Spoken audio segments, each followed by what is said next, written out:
Assalamu alaikum students and good morning to all of you. Hope all of you are doing well. So kids, welcome to the class again.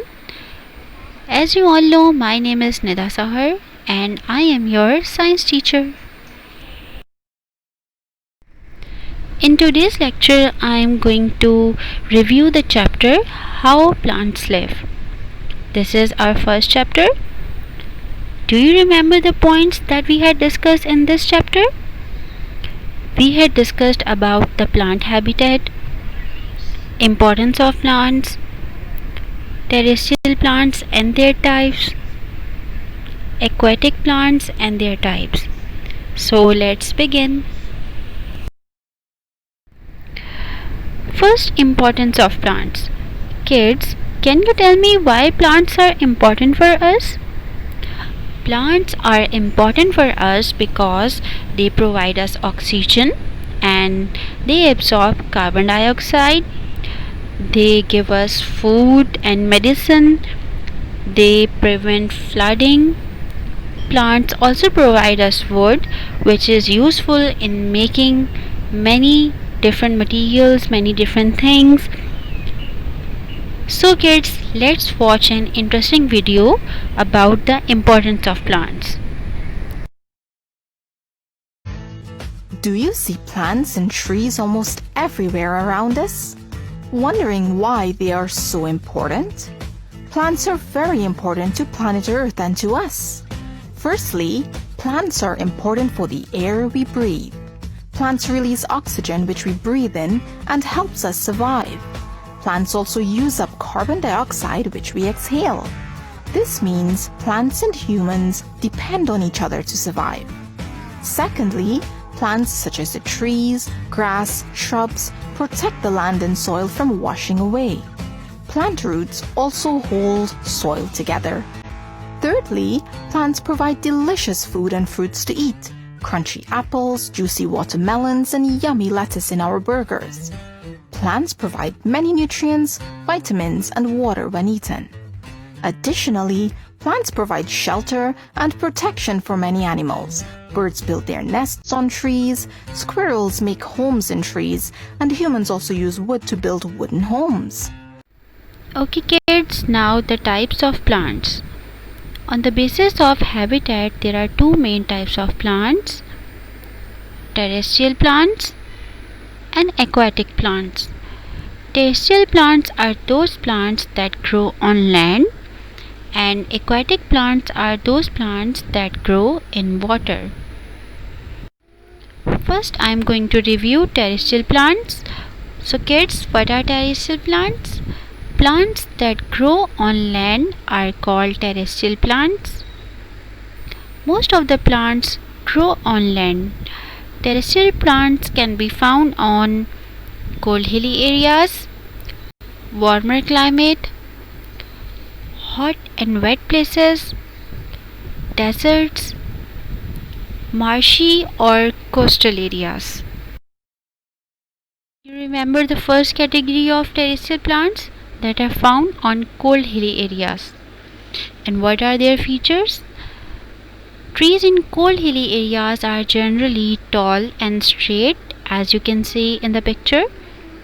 Most of them have needle-like leaves. They bear cones instead of flowers, as you can see in the third and fourth picture. Examples of such plants include pine, deodar, fir, and spruce.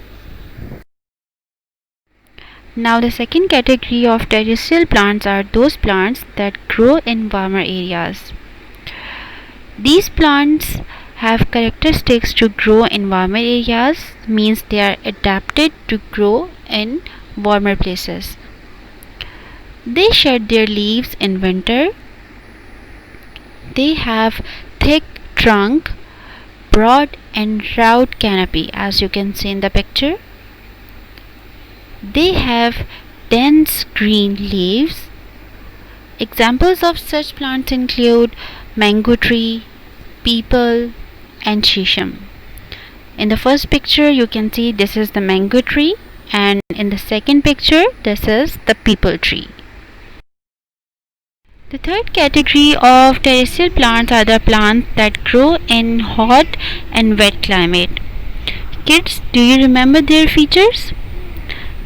The main feature of these plants is that they do not shed their leaves.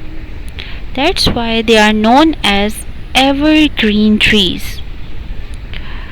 They have soft wood and large area of bark.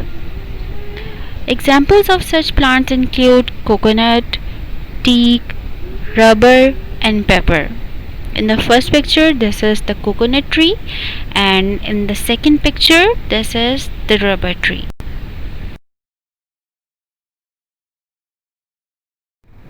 Now, another type of terrestrial plants are the plants that grow only in deserts. These plants have fleshy stem. Fleshy stem means they have thick stem that stores water. They have long and spreading roots, as you can see in both of the pictures. First one is the mesquite bush and the second one is the cactus plant. Mesquite bush has long roots that go deep underground, around like 30-meter deep underground. They absorb the water from the ground, and cactus has shallow spreading roots which are widely spread. They have thick spiky leaves. Examples, as I have mentioned earlier, are cactus and mesquite bush. Now, another category of terrestrial plants are the plants that grow in marshy or coastal areas. Their roots cannot get air in the soil due to the marshy nature of soil.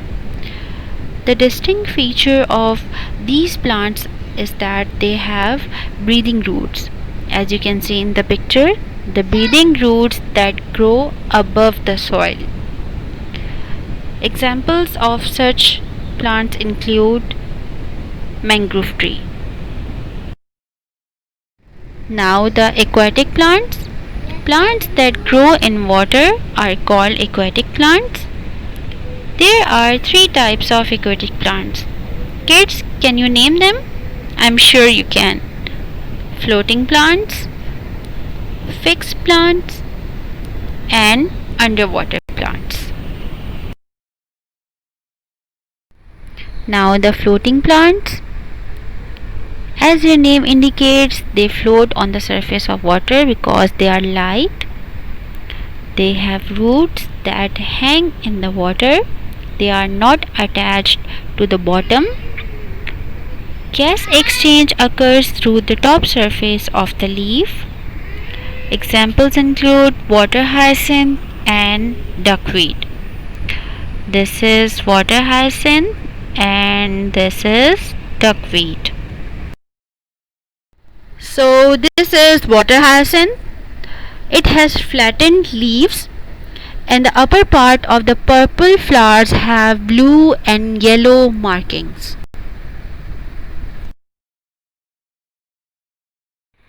Now the second type of aquatic plants are fixed plants. They have roots that fix them to the bed of the pond. They have long hollow stems which are very light. They have broad leaves that float on the surface of water. The leaves have small pores through which they breathe. Examples are lotus and water lily.